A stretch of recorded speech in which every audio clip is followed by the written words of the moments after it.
to watch this one because I'm bad at video games, so I want to be less bad at video games.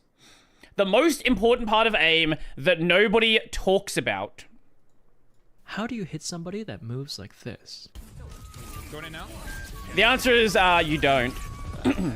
Exposed to jungle as well. this is me playing a fucking shooter right here. Exposed to jungle as well. Yep. Beautiful. I'm so bad. Yep. I'm the worst player to exist.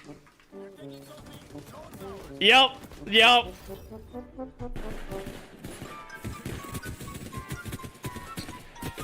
Don't forget that that X used to be a pro Overwatch player. X used to be a pro Overwatch player. He's not a pro Overwatch player anymore. All of these games are very different, but in each of those clips, the same thing occurred. The person lost track of the target both physically and visually. When trying to track someone, actually getting your crosshair on target is only half the battle. You have to determine where they are and where they're going first. To illustrate this, take a look at these two scenarios in aim labs. The bot's movement in the gameplay on the left is much easier for our eyes to follow and read, making it so that the player can focus on the aiming aspect of tracking. The run on the right is much more erratic looking, and the bot's rapid directional changes... okay. No, but he was good enough to be a pro Overwatch player at one point. Ability to read. Trying to track without developing the skill of movement reading is like me trying to hit a baseball without wearing my glasses. I might be able to get a vague idea of where the ball is, but because I can't make out exactly where it's going, I'll struggle to hit it. But both of these runs are on the same scenario. The only difference is the player's aim, which allows us to get a much better view of how the target is moving. So how can we put on our metaphorical glasses and get this clearer picture of what the enemy is doing in real time? Don't be bad. The player on the left has mastered the skill of smoothness, the core concept that underpins not just movement reading, but almost every part of aim. I do not have that. The best way to conceptualize it is that smooth aim has no excess movement and a continuity of motion that comes from having a fine control over the acceleration and deceleration of the mouse. Get good, true. People will often view snappiness and smoothness as diametrically opposed concepts, but a fast flight can still be smooth through the way we're defining it here. Smoothness is kind of like using a higher refresh rate monitor, where it provides additional clarity while things are in motion, allowing you to react faster. Under this definition, smoothness as a skill is more than what you see in a smoothness scenario. It's a foundational technique that supports all other areas of your aim, regardless if you're microing to a head, switching targets, or tracking a rapidly strafing opponent.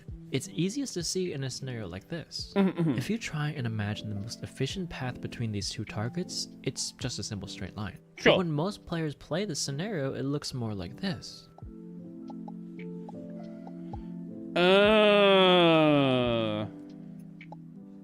Compare that to a higher level player, Xianlo.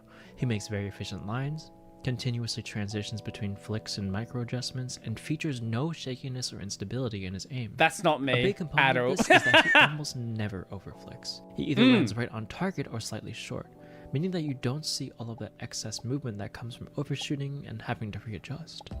This level of optimization is what we're looking for in all types of aim, if you want to keep the crosshair steady as possible. But how do you achieve that? Of course, practicing with this ideal and get good. Get good. Mind will naturally make your aim smoother over time, but we can dive deeper than that. What causes unsmooth aim, and how can we learn to avoid these pitfalls? It ultimately comes down to a lack of confidence. When there's a lack of confidence in your aim, it tends to create shakiness and instability. When it's a lack of confidence in your reading, it results in a lack of continuity in your aim. For shakiness, this lack of aim confidence creates tension. When most players attempt to perform an aiming task they don't feel comfortable with, gripping the mouse tightly is a natural reaction. Right. This could be precision, rapid directional changes, or fast flicks, but regardless, tension usually provides a band-aid fix to these issues. But with tension, you can lose a great deal of control over the amount of acceleration and deceleration you apply on the mouse. It becomes really easy to make overly aggressive mouse movements or shake uncontrollably after a flick. But the idea here is that being aware of your tension can be an indicator of your weaknesses.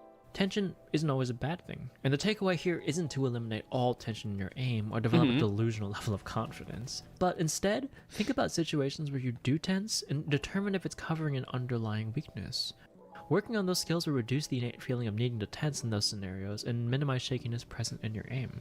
For example, if you find your aim starts locking up when somebody goes in for a close range fight with you or takes a bounce pad, causing you to flick back Both of those things I am very bad at. Target aggressively when they change directions, this could get you to think about the why behind that instability. I'd consider that I'm not comfortable engaging or transitioning to using my arm in my aim, and maybe would look to play some scenario that would help address that. But issues like this are not always caused by tension. They might stem from technique-related problems too. Going back to Xianlo's technique in Static, where he favors undershooting to minimize excess mouse movement, this is a very consciously developed habit. The main benefit is that following through with the mouse movement is easier and more consistent than changing directions and having to reverse the momentum of your mouse. Right, okay, so getting close but before is easier than overshooting and recorrecting. Take this idea and apply it to every category of aim. Let's think about those intro clips again. If these players aim to minimize their mouse movement and lean towards under-aiming, if they do happen to undershoot, it's much smoother and more efficient to correct back to the target. Ain't nobody got time for that, true. It even has the additional benefit of being much better at catching those rapid strafes, where if they change directions, they'll strafe right on top of your crosshair, potentially avoiding the cycle of constantly overcorrecting caused by all that excessive perceived motion. This could have given them enough visual clarity to read their opponent's movements and end up winning the fight. But have a look at this gameplay. Okay. It's not shaky, but it's not smooth either. This is what a lack of continuity in aim looks like. The main cause for continuity issues is that lack of confidence in reading. When you don't trust in your ability to react to the enemy's movement patterns, you'll often lean into prediction. In this clip, I stop tracking my opponent and start moving my mouse in the opposite direction, even though there's no visual cue or reason to, because I relied on prediction and expected the enemy to move in the opposite direction. Now, there are times in which prediction is a useful tool, like in an enclosed space, or when the opponent enters a predictable arc, like a jump pad. But these are exceptions to the rule. On top of creating this unsmoothness, it also prevents you from improving your reading skill, especially when you use it in aim trainers. If you play a scenario that's too difficult for you to read, prediction will probably help your scores, but avoiding that will make for much better practice that will translate more to in-game scenarios. Although, discontinuity can also be a mechanical issue. It could come from difficulty combining wrist and arm aim, or just a general lack of development in your mouse control. At the end of the day, putting in the time and practice is what makes all of these ideas come together. But it's you see, he tried playing FPS with a drawing pad? Oh god, that sounds disgusting. About the goals behind your practice as you build these habits and speed them up with time. You want to be thinking about what your practice is doing for you, whether that's in an aim trainer or just in your game of choice. If you do choose to tackle these weaknesses in an aim trainer, check out the resources we've made in the description. We have scenarios to cover every type of aim that could help you focus on whatever it is you're working on and give you feedback on how developed each of your skills are. Thanks for watching, and we'll see you next time. I'm still going to be very bad at shooters. No matter what I do, I can try to get better at shooters. I'm going to be bad at shooters.